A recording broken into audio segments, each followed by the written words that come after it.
Yeah, I'd like to know your perception on this one. So, like, someone watches a truth or show, and there's some misadvice, let's call it, comes out there. Is that person the that's watching? Are they a victim or are they a willing participant in that whole thing? That's a matter of personal choice. How you take that information and use it. If it's not relevant and you just let it go and you don't let it irritate you or the person irritate you, okay, if they irritate you, then go somewhere else. And then if the information is not relevant, then you go, I'll often go, so how's it off? Is that a psyop and how can I learn? So if I hear this kind of thing related, the cabal uses the same techniques for thousands of years, so we know how they work. That's how the alliance takes them down. They don't actually confront them mostly head on. They set up situations just like the cabal did for us, that they know how we're going to choose. Well, if you have a adversary that you know how they work, you set up situations, then you know how they choose, and it'll be like has been said on the boards, never interfere with your enemy while they're destroying themselves. They let them destroy themselves. Just like going on in Ukraine, and they do. When you're gaining ground, you make your adversary pay for it. When you're retreating, you make your adversary pay, but you don't. You keep yourself solid, you keep yourself intact, you keep the people with you intact, you keep all of the materials you need with you fairly intact. So it's all a growing and a learning and a preservation. And you learn when you mess up, you learn from it, and you don't go, oh, that's a trick or this or that. You just say, okay. Like the old Indian saying, fool me once, shame on me, fool me twice, shame on you. Or shame on you the first time. I got it backwards. First time, shame on you. Second time, shame on me. So yeah, Biden got me going. Shame on he did it all messed up too. Now I'm messed up. But so the thing is to learn from it and to not hold on to it.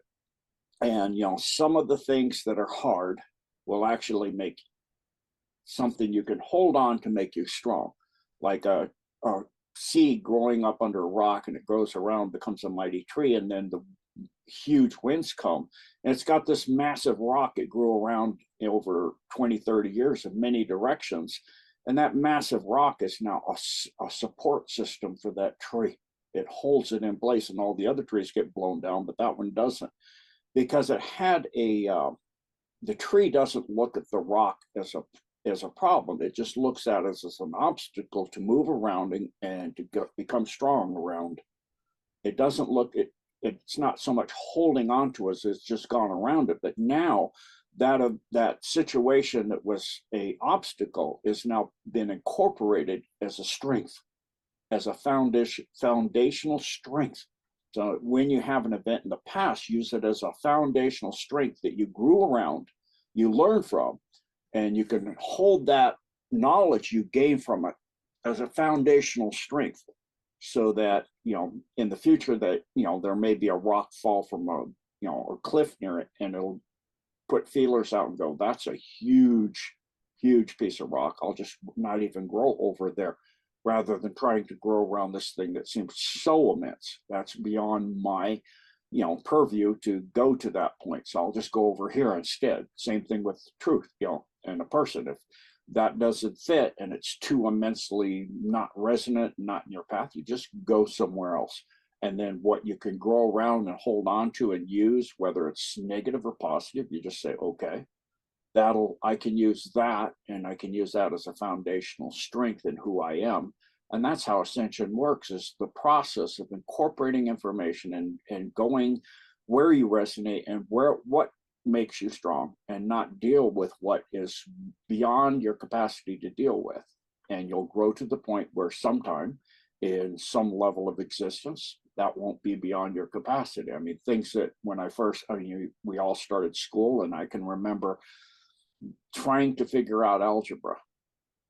And I'm like, doesn't make sense.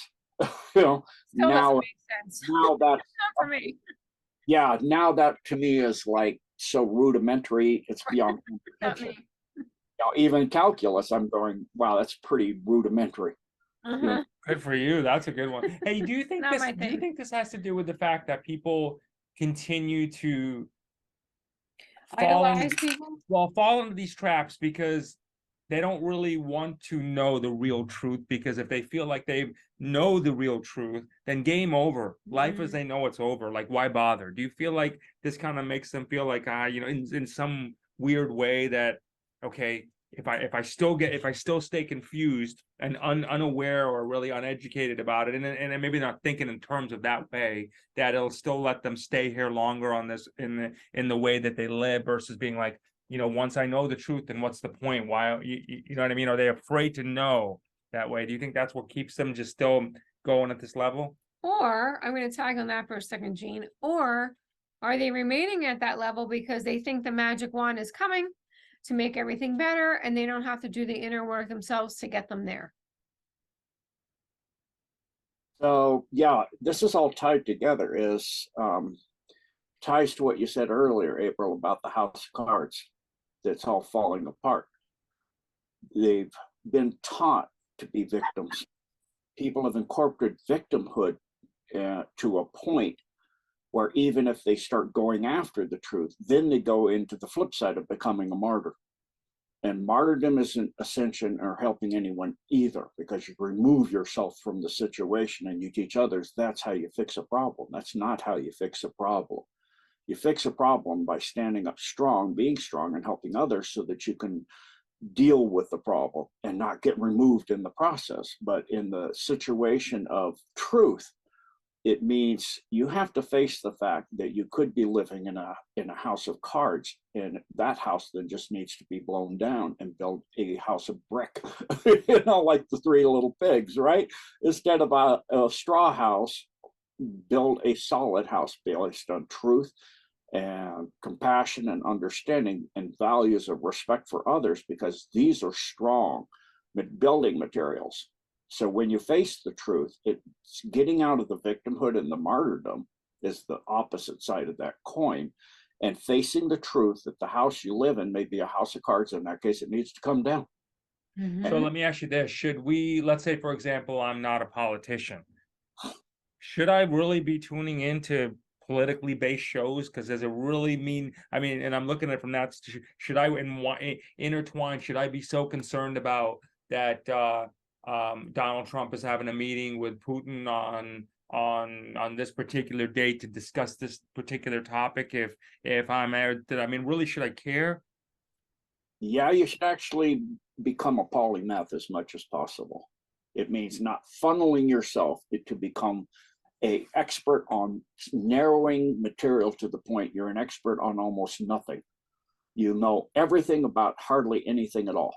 That's, we have these specialists. First you have doctors, general practitioners. It gets down to, I'm just not a foot in ear, eyes, nose, throat. I'm ears. Okay, no, I'm the three little bones in the ear, or I'm just the eardrum itself, or you get so specialized. So, and this then limits you from your growth potential again, because you're disregarding so much. It's to pay attention to, like I get on platforms and people just ask me about the dumps because that's what they know. But I'm so much more than that. I've learned over time many, many things. I pay attention to the political situation, the economic situation, the world situation, in economics, I'm paying attention to what's real and the fake crypto stuff and what's going on with that. Why was it? And how did I know that 2 years ago?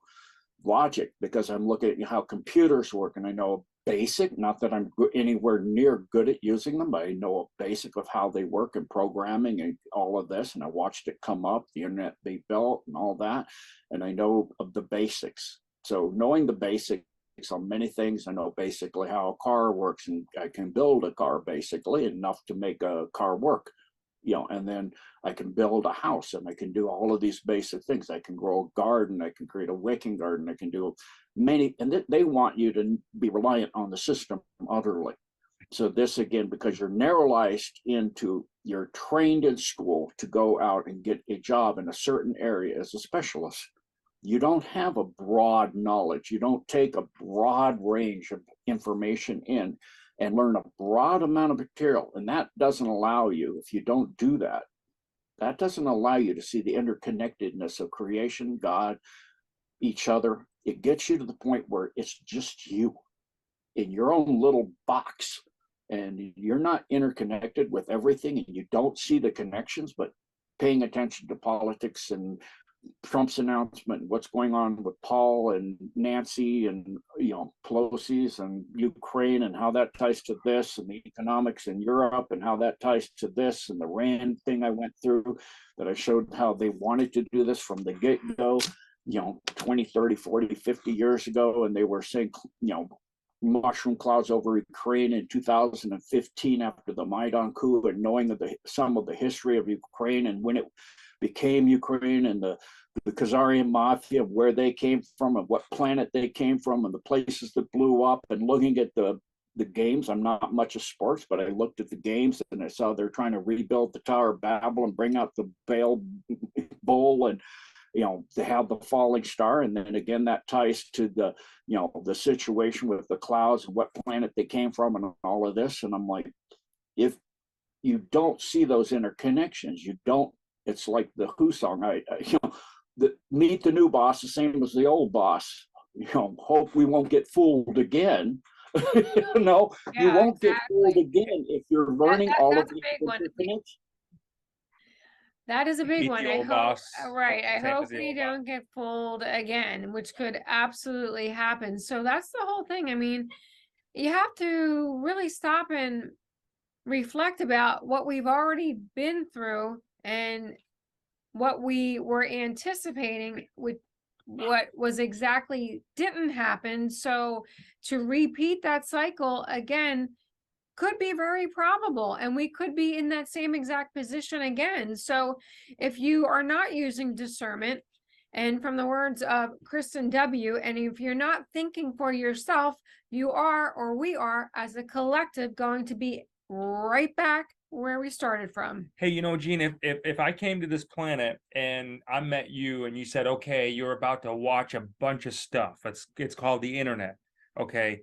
And the words that I got to work with are who, what, when, where, and how, and why. What would you tell me to stay away from, and what would you tell me to keep? You know, when I'm looking at things.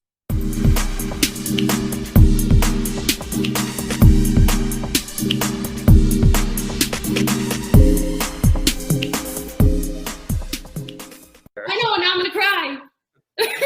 So I mean, I'm literally getting my mom back. It's wow.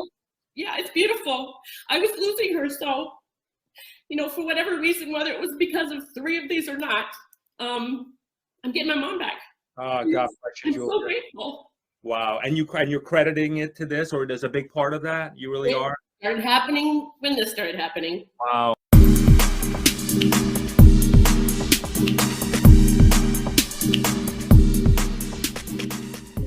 And then I saw something happen with skin lesions just falling off my friend's body. And I'm like, okay, it's not a placebo. This is real.